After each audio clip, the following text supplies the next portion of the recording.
নমস্কাৰ ফ্ৰেণ্ডসকল, welcome to অসঞ্চ YouTube channel. তো ফ্ৰেণ্ডসকল, আজি আকৌ এটা জব ইনফৰমেশ্যন ভিডিঅ' লৈ আহিছোঁ।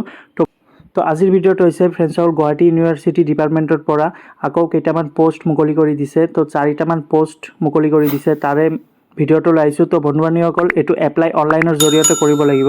আৰু ইয়াতে প্ৰথম পোষ্টটো হৈছে ৰেজিষ্টাৰ GU। তো ইয়াতে এটামান পোষ্ট দিয়া আছে আৰু এই পোষ্টৰ নাম হৈছে ৰেজিষ্টাৰ GU। ইয়াতে দৰমহা উল্লেখ কৰিছে 1,44,200 পৰা 2,18,200 টকালৈকে।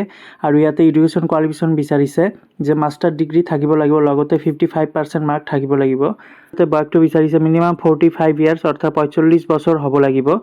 আৰু 2 নম্বৰ পোষ্টটো আছে ছুপাৰিনটেণ্ডিং ইঞ্জিনিয়াৰ GU, অৰ্থাৎ ইয়াতে এটামান পোষ্ট দিয়া আছে আৰু ইয়াতে দৰমহা উল্লেখ কৰি দিছে 30,000 টকাৰ পৰা 1,10,000 টকালৈকে। আৰু ইয়াতে গ্ৰেড পে অৰ্থাৎ GP দিছে 16,900 টকা। GP2 পাব। আৰু এডুকেশ্যন কোৱালিফিকেশ্যন বিচাৰিছে ডিগ্ৰী থাকিব লাগিব, লগতে চিভিল ইঞ্জিনিয়াৰিং গভৰ্ণমেণ্টৰ যিটো কোৰ্চ কৰি আহিছে এইটো থাকিব লাগিব। আৰু এক্সপিৰিয়েঞ্চ বিচাৰিছে ইয়াতে ইঞ্জিনিয়াৰিং 10 ইয়াৰ্ছৰ ৰেগুলাৰ ছাৰ্ভিচৰ এক্সপিৰিয়েঞ্চ বিচাৰিছে। আৰু বয়সটো বিচাৰিছে 45 ইয়াৰ্ছৰ পৰা 55ৰ ভিতৰত হ'ব লাগিব, তেতিয়াহ'লে এপ্লাই কৰিব পাৰিব। 3 নম্বৰটো দিয়া আছে ইয়াতে এছিষ্টেণ্ট ইউনিভাৰ্চিটি। তো ইয়াতেও এটামান পোষ্ট দিয়া আছে। ইয়াতে দৰমহা উল্লেখ কৰিছে 30,000 টকাৰ পৰা 1,10,000। আৰু ইয়াতে গ্ৰেড পে অৰ্থাৎ GP দিছে 13,900 টকা। আৰু তো ফ্ৰেণ্ডসকল, এই এছিষ্টেণ্ট ইউনিভাৰ্চিটি পোষ্টটো এপ্লাই কৰাৰ বাবে ইয়াতে এডুকেশ্যন কোৱালিফিকেশ্যন বিচাৰিছে BE নহ'লে BTechৰ, লগতে ইলেক্ট্ৰিক ইঞ্জিনিয়াৰিং ইউনিভাৰ্চিটিৰ পৰা যিটো কম্পিটিটিভ অথৰিটি ছাৰ্ভিচৰ চাৰ্টিফিকেট থাকিব লাগিব। যিটো এক্সপিৰিয়েঞ্চ বিচাৰিছে মিনিমাম 5 ইয়াৰ্ছ এক্সপিৰিয়েঞ্চ থাকিব লাগিব। এক্সপিৰিয়েঞ্চটো হৈছে যে ট্ৰান্সফৰ্মাৰ, LT HT লাইন্স আৰু ইলেক্ট্ৰিকেল পেনেলৰ এক্সপিৰিয়েঞ্চ বিচাৰিছে।